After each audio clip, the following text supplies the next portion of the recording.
Welcome, everybody. Today we have a very special guest. I knew early on that I wanted to make movies. Such a difficult industry because there's a lot of luck involved. I mean, look at American Werewolf in London, look at The Thing, look at The Fly. Look at these films that have really withstood the test of time. I sculpted this Captain Kirk mask, and they didn't sell particularly well, but then John Carpenter came in, said, can you paint one white and spray paint his hair black? I was maybe 9 or 10 years old, and it scared the living shit out of me. You're just racking up these people that you grew up watching. They're in your films. Is that surreal? There were 35 directors there. If there had been a bomb dropped on that restaurant, never another good horror movie. Benet's Bloody Bits. Welcome to Triple B. My name is Jason Benet. Today I have a very special guest. He's an actor, director, producer, writer. He's kind of done everything in Hollywood. Mr. Adam Rifkin, thank you very much for stopping by today, man. Thank you very much for having me. But I will say that even though I have done acting, I wouldn't call myself an actor because I wouldn't want to insult the good people of that profession who are talented and take it seriously.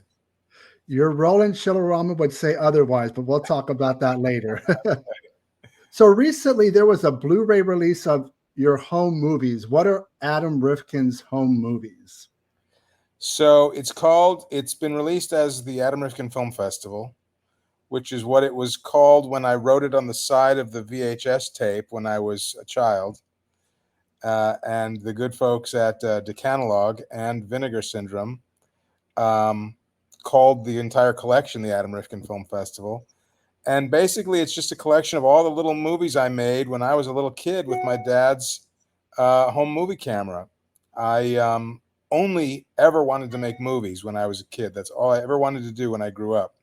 So throughout my entire youth, I just used my dad's home movie camera and made movies with my friends. And all the while, very, very turned old enough to move out to Los Angeles to pursue it in earnest. But what I didn't realize at the time, until I actually got out to LA and started pursuing it for real, is that I actually was teaching myself the basics of filmmaking. I just thought I was having fun and that I would learn how to make movies for real when I got out to Hollywood. But really, when I did get out to Hollywood and I saw how real movies were being made, I kind of noticed that some of these basic principles I had kind of figured out on my own making these movies with my friends. So in a way, you're like a self-taught filmmaker. Sort of, yeah, sort of. But at what point did John Landis become your mentor? When did that happen? I had made my very first film when I was 20, and it was called Never on Tuesday. And when it was completed, I reached out to his office. I knew he had an office on the Universal lot at that time. And I said to the secretary that I was a big fan and John Landis was a big influence on me, and I got to make my first movie, and could I show it to him? And she said, well, I don't know. I'll ask him. I'll call you back. So she called me back in 5 minutes, and she said, okay, he'll watch the movie on Tuesday at noon at the such and such screening room here on the lot, and then he'll take you to lunch at the commissary. And it was amazing. And so he was very, very nice to sit down and watch the movie. And then he took me to lunch, and he was very generous with his comments and his notes and his thoughts. And then he just sort of became a mentor to me after that. Did he recommend, when you went to direct The Invisible Maniac, who is Riff Coogan? I'm Riff Coogan. That's my nom de plume for my Grindhouse movies. The original idea was I was going to make a lot of them, and I was going to have this sort of dual career where I was going to make movies under Riff Coogan to sort of satisfy my love of exploitation itch, and then I was going to make movies as Adam Rifkin as my sort of predominant focus on movies that I feel artistically fulfilled by making. You know, that was my original idea. Anyway, I didn't get a chance to make 2 Riff Coogan movies. And that also kind of, I will say, that directly relates to John Landis, because after I made that first film, at that lunch, he said very casually, he said, you know, when you're a director, you never really get a chance to practice much. You're just sort of thrown into an opportunity, and you hope that you can rise to the occasion. And I thought, yeah, that's true. So anyway, my passion project at that time, the first script I ever wrote and the one I was trying to get made the most, was a movie called The Dark Backward. And not too long after that lunch, a few years later, we finally got The Dark Backward funded. But before I was about to start shooting it, I thought, God, I would really love to get in a little practice before I do, to try and be better at my craft than I currently am. So the movie was produced by Brad Wyman and Cassian Elwes. And Cassian Elwes was also at that time cranking out tons of straight-to-video schlock, you know, product. And I said to him, let me make one, because I want to get nimble for The Dark Backward. I want to be as practiced as possible. So he said, okay. So I wrote one real fast called The Invisible Maniac, and we shot it in a week, and it was super fun to do, but I really got a lot of good practice in, and I think The Dark Backward is a better movie because of Riff Coogan, because of The Invisible Maniac. And then the same thing applied when I got a movie funded called The Chase. It ended up being with Charlie Sheen and Christy Swanson. But I had never done an action movie before, and I wanted to practice. So before we went to Texas to shoot that, I directed another Riff Coogan movie called Psycho Cop 2, later released as Psycho Cop Returns, where I got to practice some action-y stuff, and it was fun. And that, again, another movie we shot in a week. But those two movies were a lot of fun to do. And I had planned to do a bunch of Riff Coogan movies, but it just never really worked out. So with Invisible Maniac in particular, and Psycho Cop Returns, you knew you had to deliver the violence, the nudity. Was that kind of like a staple that you knew you had to deliver on a straight-to-video schlocky kind of genre film? Yes, I know this concept is a little strange to hear these days, but at the time, exploitive elements, exploitation elements to be exploited were required. It wasn't just on a whim. I thought, you know what, I'd like to see a girl's butt. You know, it didn't work that way. It was required by your contract that you had to deliver nudity and violence to be exploited for this grindhouse exploitation release, you know. And in those days, if you could make a movie that was 90 minutes long and had exploitable elements in it, you could make a fortune selling it to some straight-to-video company. And Cassian did make a fortune cranking these out. He cranked so many of them out, and they all made. So, for example, Invisible Maniac we made for like 150 grand, and he immediately sold it, just the domestic VHS rights, to a company called Republic Pictures for $750,000. So imagine that times 30 movies. That's a lot of money, you know?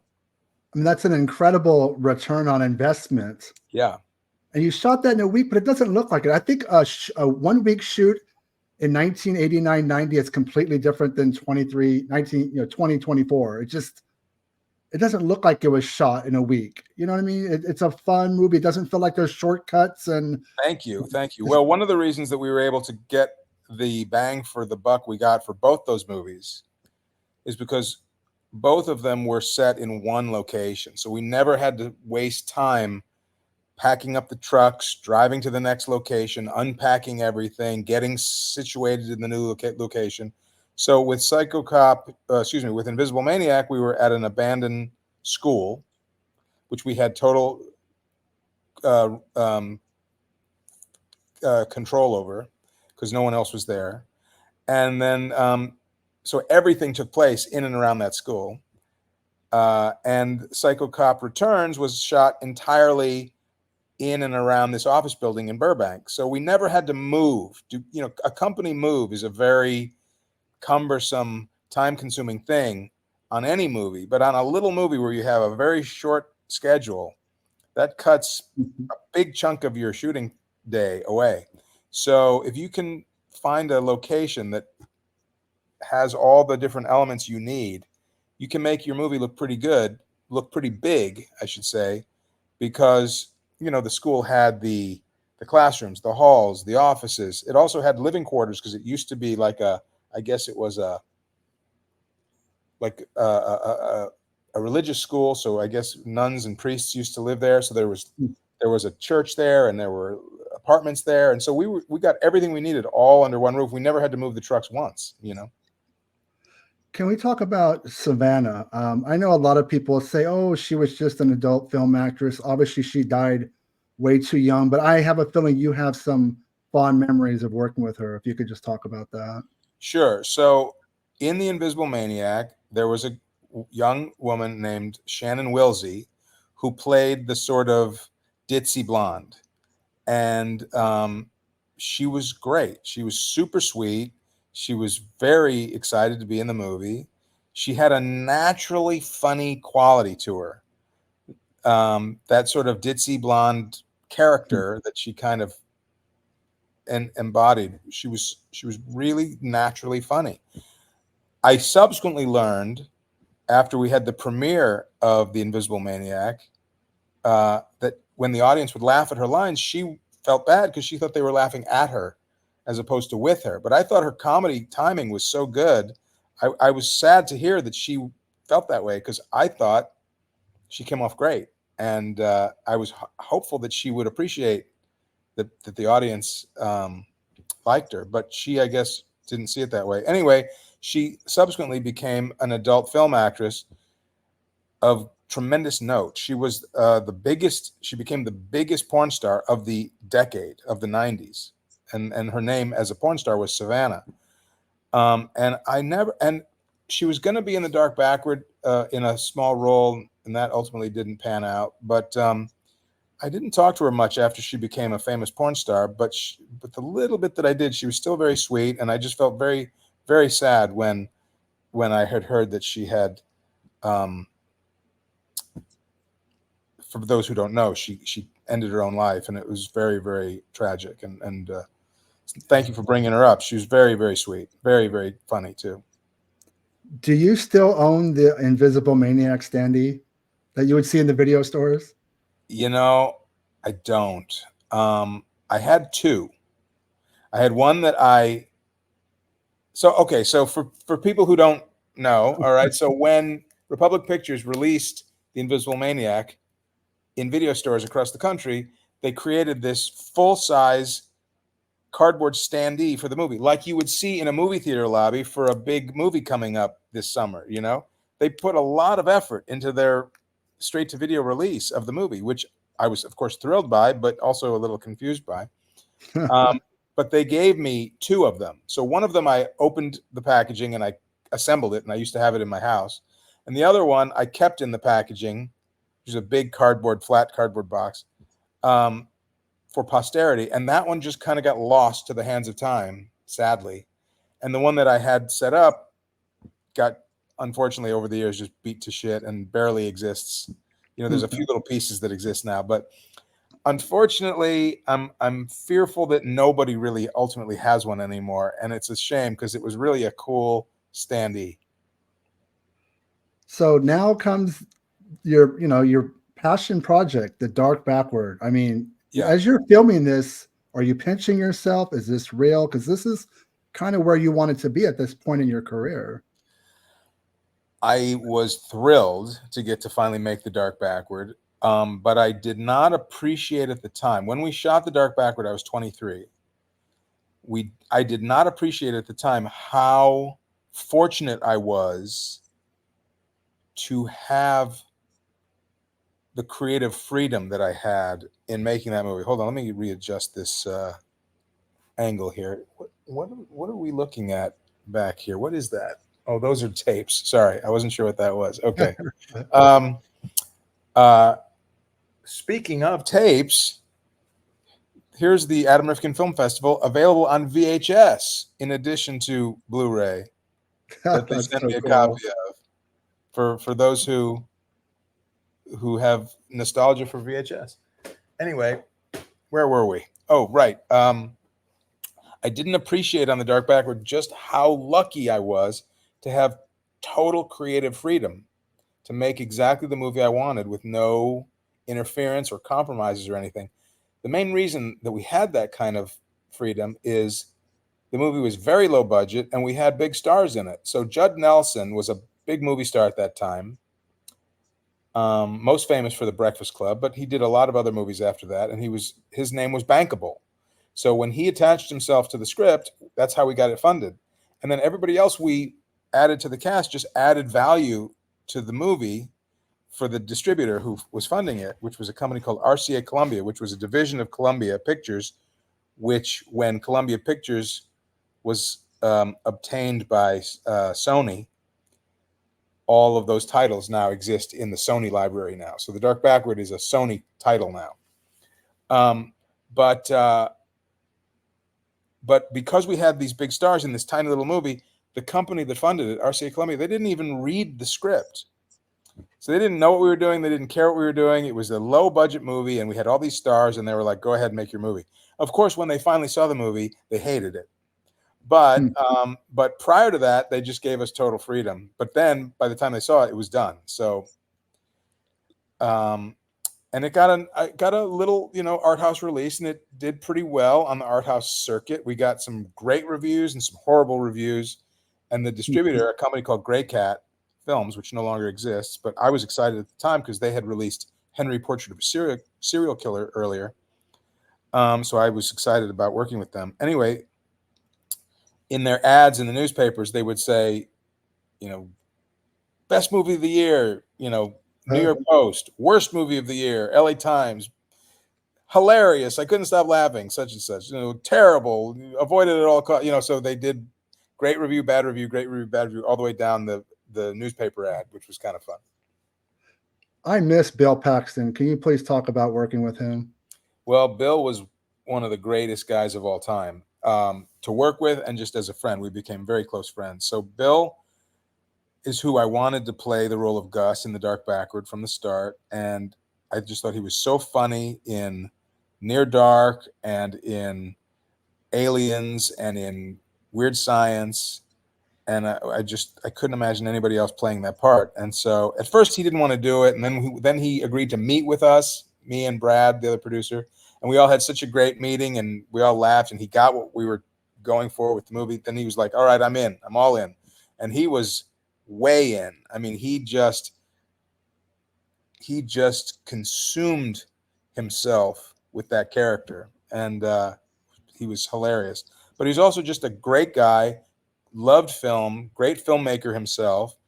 One of the things I didn't know at that time, subsequently learned it by getting to know him, he had directed the Fish Heads video for Barnes and Barnes, which became a big hit on SNL.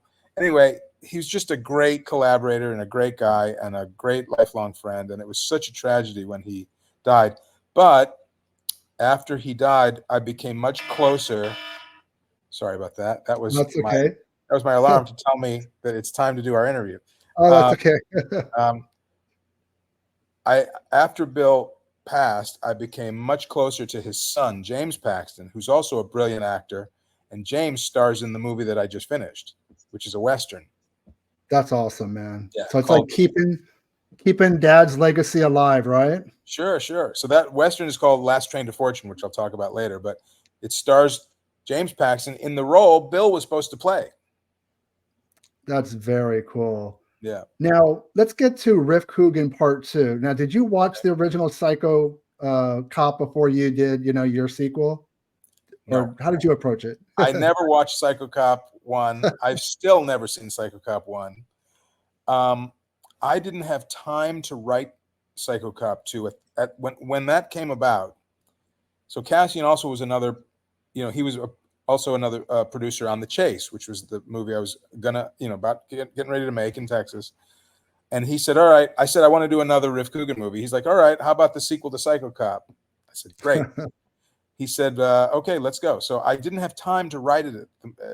I was prepping stuff with The Chase. So I asked a friend of mine, Dan Povenmire, to write it. Now, people may know Dan Povenmire now as the creator of Phineas and Ferb, and also he does the voice of Dr. Doofenshmirtz. and that has become a big culturally significant show. And his character also is iconic. But at the time, he was just, like all of us, just struggling, trying to get things going. And he had done the animation for the Dark Backward, and I knew him from. We went to USC at the same time. We did cartooning for the USC newspaper, the Daily Trojan. So he wrote Psycho Cop 2 very quickly and just did a fabulous job. It was a great script. And we just dove in and made that movie in no time. And again, I hadn't seen the first one. I made a point of not wanting to watch it. It was just a ton of fun. The Riff Coogan movies were two of the most fun times I've had making movies because the stakes were so low. I mean, I want every movie I'm involved with to be good, obviously. But when I'm making The Dark Backward, or when I'm making Last Train to Fortune or whatever, it's very stressful because you have a finite amount of money and time, and you have big ambition, and you really want the movie to be well made, and you want the performances to be great, and you want it to be special, and you hope that it could be something that turns out well and could withstand the test of time. But you just never know. It's hard, and the pressure's on. Mostly pressure's on myself to not screw it up, But on the Riff Coogan movies, who cares? You know what I mean? They're exploitation pieces of product. It doesn't matter, So yeah, I wanted them to be good for what they were. But ultimately, if somebody screwed up a line or if the set fell apart or whatever, we just thought it was funny. We didn't stress out that, oh my God, that didn't work the way we wanted to. We're just like, oh, we'll figure it out in the editing room. Let's keep moving. It was just fun. Now, Vinegar Syndrome released The Invisible Maniac on 4K and Psycho Cop Returns on Blu-ray. What is keeping The Dark Backward from coming out on Blu-ray or 4K? Well, only that it is a very low priority title for Sony Pictures, and they just don't want to. It's not that they don't want to sublicense it out to a Vinegar Syndrome or a Shout Factory or somebody like that. And we've been approached by multiple companies about doing a Dark Backward special edition, fully loaded Blu-ray. It's just such a low priority title for them at Sony. They just don't even want to have the conversation about it. And that's basically all there is to it. They just don't care, unfortunately. They just don't care. They don't care to such a degree that it's not even worth picking up the phone to say we don't care. They just literally don't care enough to not even pay attention when a company approaches them to do a sublicense. They just aren't interested in hearing it. I noticed on social media, the one film of yours that everybody goes back to is The Chase. Does that surprise you? Well, it always surprised me that anybody would ever go back to any of my films, but it's great that they go back to The Chase. No, it doesn't surprise me because it used to play on television constantly. First, it played on HBO a million times. Then it played on like Comedy Central a million times. It used to play all the time. So a lot of people grew up seeing that movie a lot. So I understand that there's a nostalgia connected to that movie. And I am thrilled about that. That's another movie, though, that will likely never see Blu-ray because as much as that was a low priority title for Fox, when Fox was bought by Disney, it's an even lower priority title now that it's under the Disney umbrella.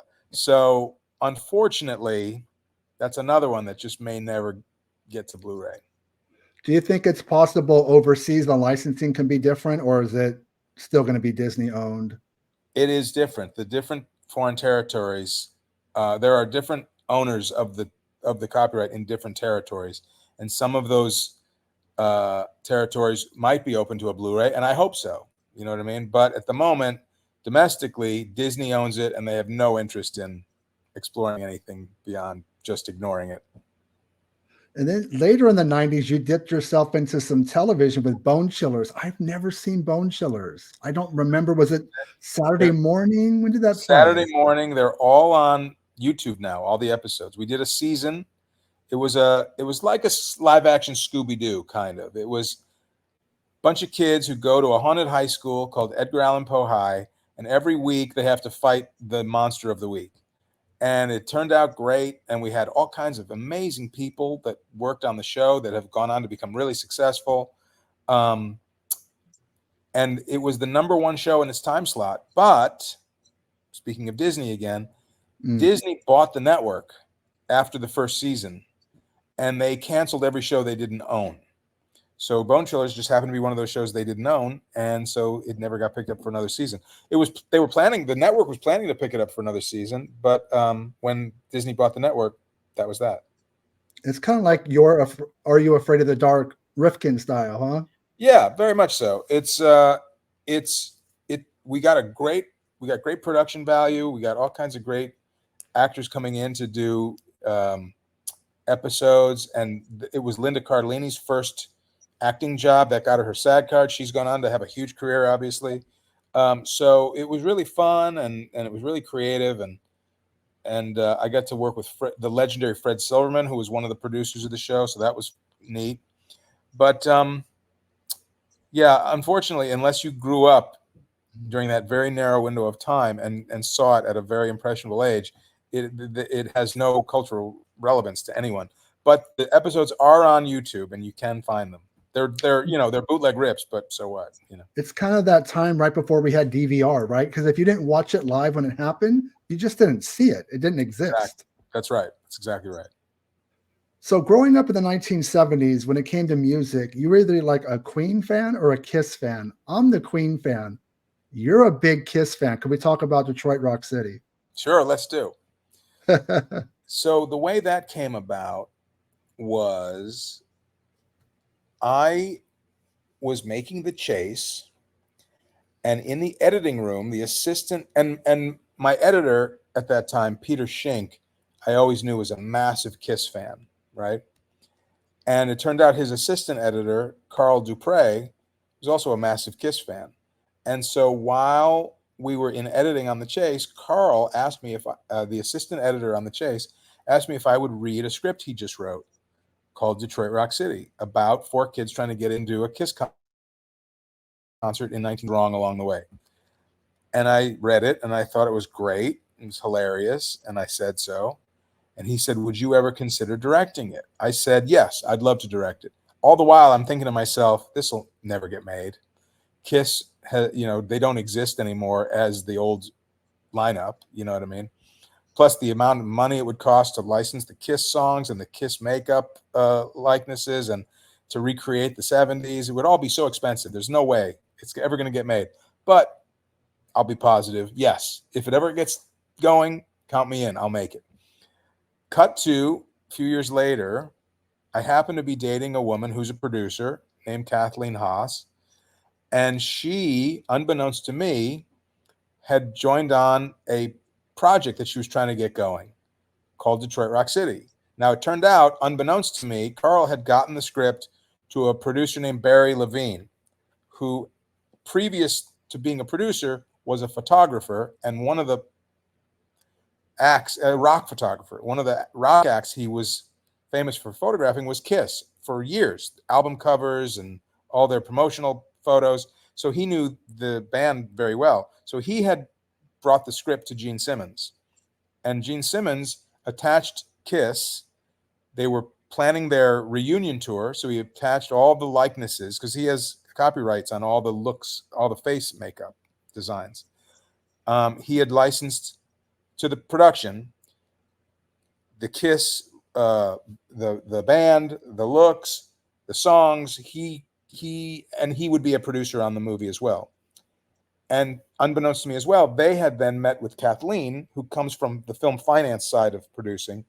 And together they were all figuring out how they were going to get this movie put together. And she said to me, I'm putting this movie together called Detroit Rock City, and I think you should read it. It might be something you would be interested in. I said, interesting coincidence. I've already read it, and I've already agreed to direct it. She's like, really? When? I told her the story. And she said, okay, let's all try and get this made together. We took it to New Line Cinema, first place we took it, and they greenlit it. And within 3 weeks of that meeting, we were in Toronto prepping the movie for a very soon to follow start date. That's crazy. So, and this is a major theatrical release. You got Edward Furlong. This is, you have to be feeling good about this, the way it's going. I was delighted, and it came together so fast. And before we knew it, we were making a studio movie, and we had Kiss and all their music, and it was just so much fun. And then in the editing, we knew, so we had a $500,000 music budget. About half of that was going to Kiss, which was still a fraction of what they would charge anybody else. But like for all the songs of Kiss, they were getting a $250,000 portion of the music budget. And then we had another $250,000 to buy all the other songs for the movie. And that sounds like a lot of money, but it's not when you're licensing famous songs for a movie. So we thought while we were editing it, all right, we're going to put in every song we would love to be in the movie. And then after the test screening, we'll figure out what to take out and what to replace it with that's more affordable. So we just put in every song we could imagine that we would love to have in the movie.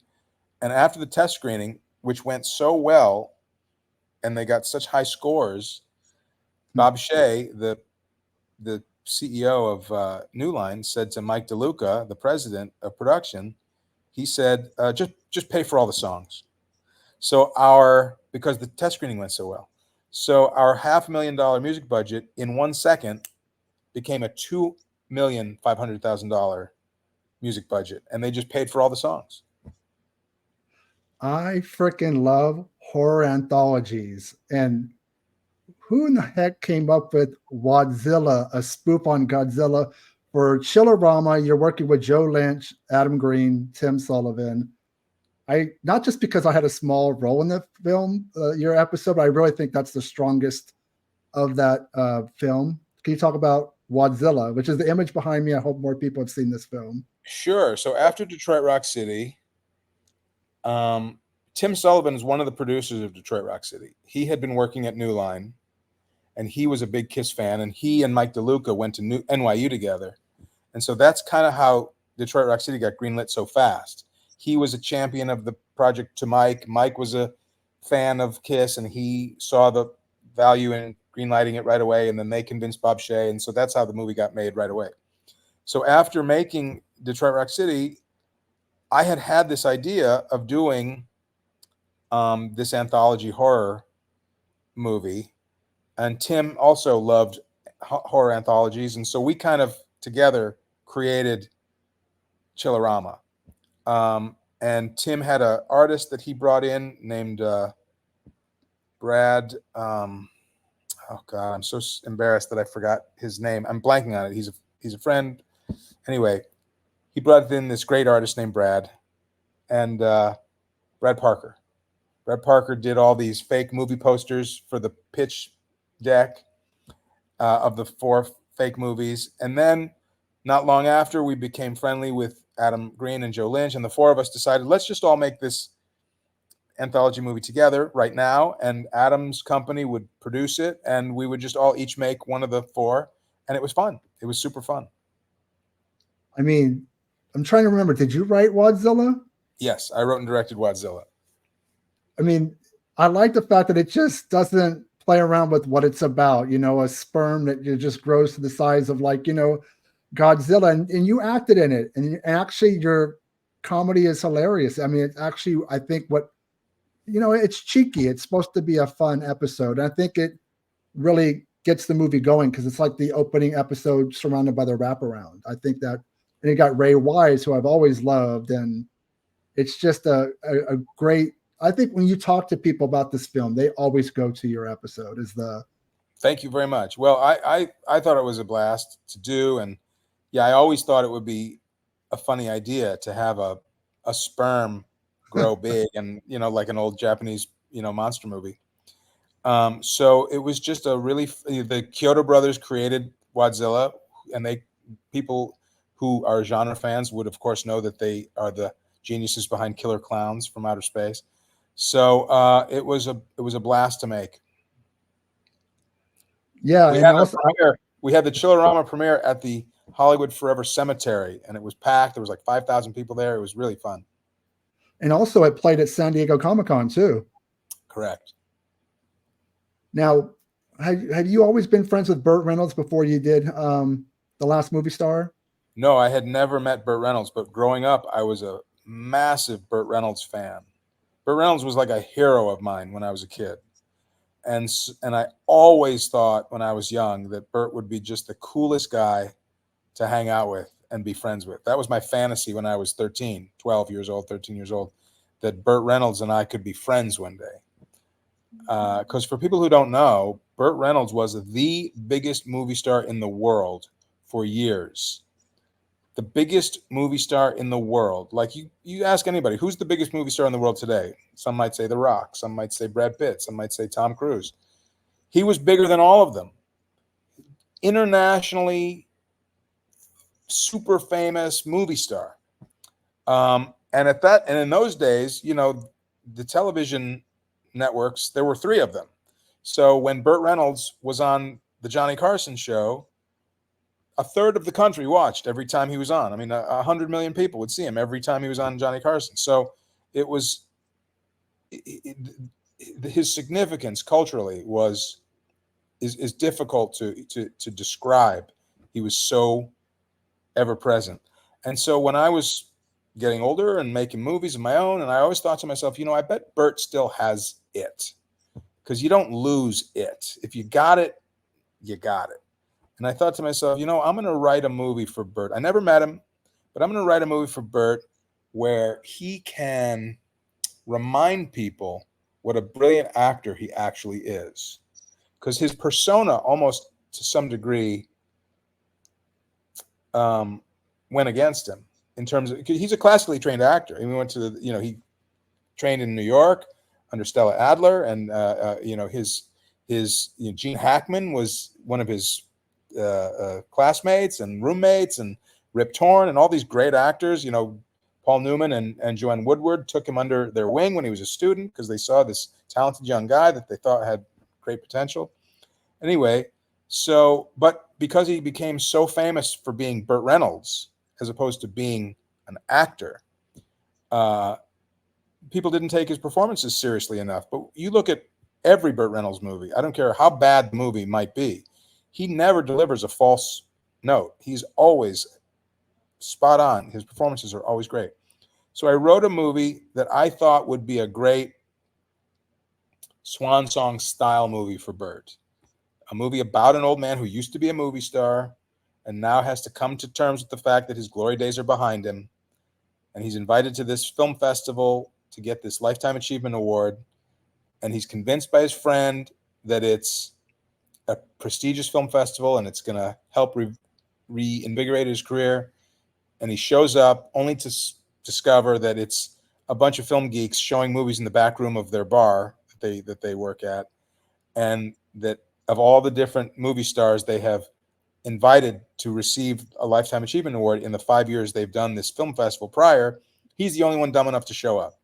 So he's humiliated and he doesn't want to stay. So he gets the girl who has been assigned to be his driver for the weekend to drive him from Nashville, which is where the film festival is, down to Knoxville, which is where he's from. And he goes on kind of a little tour of the touchstones of his past, the highlights of his past. You know, he goes to see his old house and his first wife and things like that. And I sent it to Burt's manager, and we said, you know, I wrote this for Burt, and if he doesn't want to do it, that's fine, but just please let Burt know I only intend to make it with Burt. I'm not making it with anybody else. If he doesn't want to do it, I'm not making it. And I meant it. I only wrote it for Burt. When you see the movie, you'll see it's got to be Burt. There's nobody else who can play the role, because the role is basically Burt, but the character's not named Burt Reynolds, but it's basically Burt Reynolds. So I get a call the next day from Burt Reynolds. I recognize the voice immediately. Like, I'm looking for Adam Rifkin. It's like, Burt? Yep. And I was just thrilled. I mean, my 12-year-old self was doing backflips. Burt Reynolds was calling me on the phone. And he couldn't have been sweeter. And he said he loved the script, and it would be a difficult one for him to have said yes to 10 years prior, because it caused him to face some things that are difficult to accept. But at this age, he said he had to do it, and he was in. And I was so excited. I naively thought that once he said yes, we would be able to get it funded like that. But it took years to find the money. but he always was patient, and he waited. And once we finally got the money, he was there just like he said he would be, and he gave a beautiful performance, and he was a great guy. Everything I dreamed he'd be like, he was better.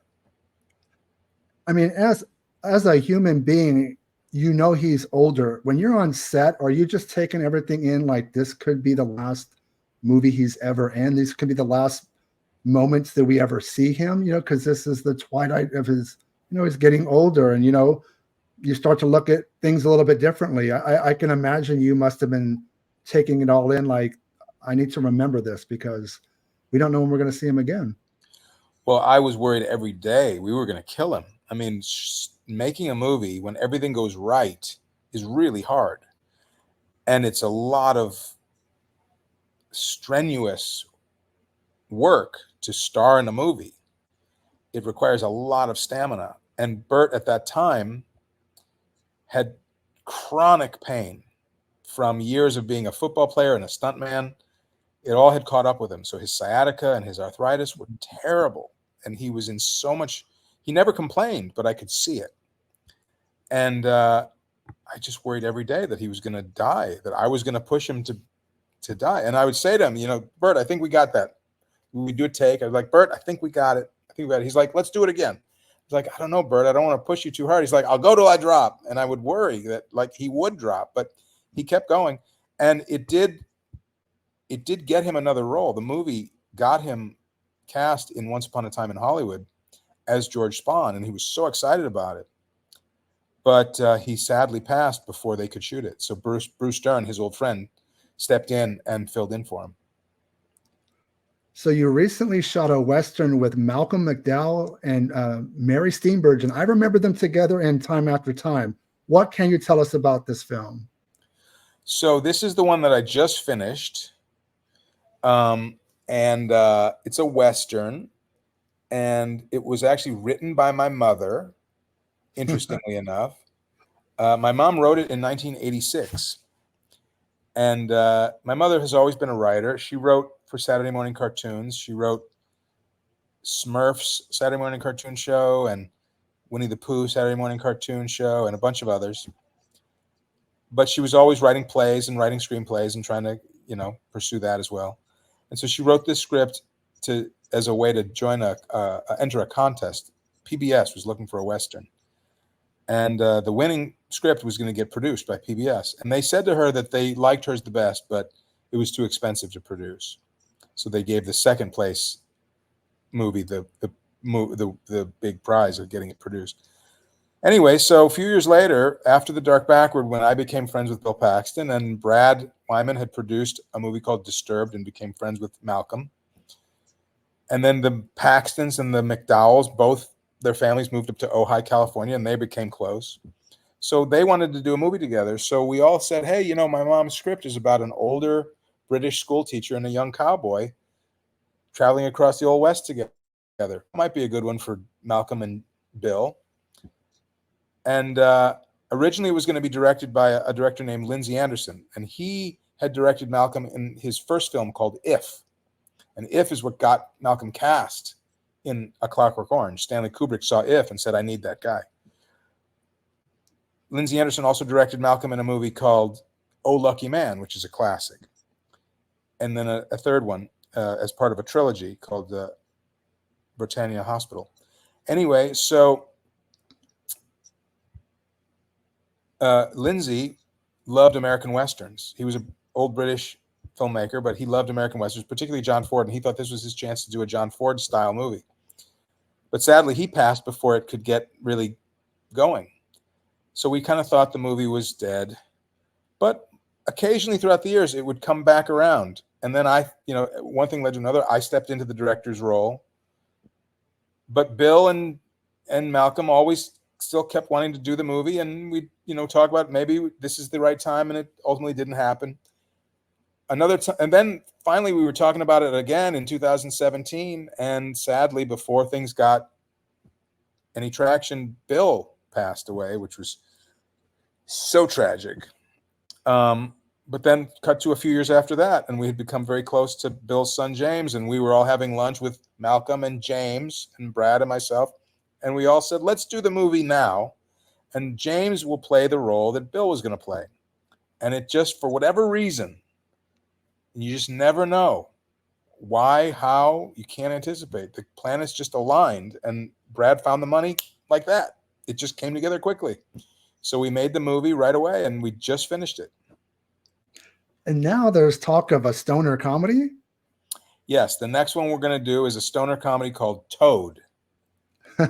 And James is going to play one of the stoner kids, and Oliver Wyman is going to play the other one. The two of them are hilarious together.